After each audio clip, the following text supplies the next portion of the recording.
कार्रवाई शुरू की जाए। जज साहब, आज का मेरा केस प्रदेश में रहने वाले उन भाइयों के घर वालों पर है जो खुद तो वहां पर मेहनत करते हैं, लेकिन उनके घर वाले यहाँ पर उनके पैसों पर अय्याशी करते हैं और उन्हें जरा भी रहम नहीं आता।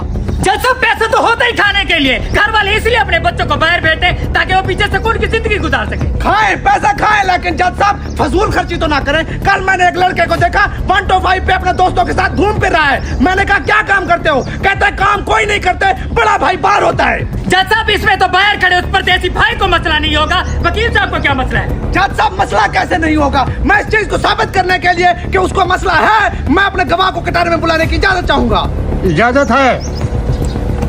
तो मिस्टर जुन्ना, बताइएगा जज साहब को, जब आप प्रदेश से 4 साल बाद लौटे तो आपने क्या देखा?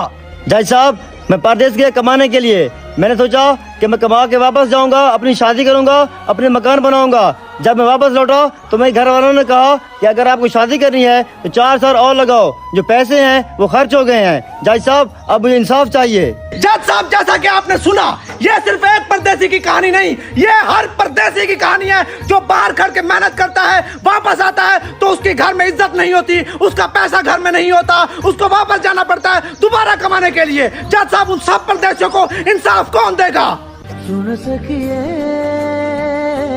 जज साहब, लगता है आपको परदेशियों पे रहम आ रहा है।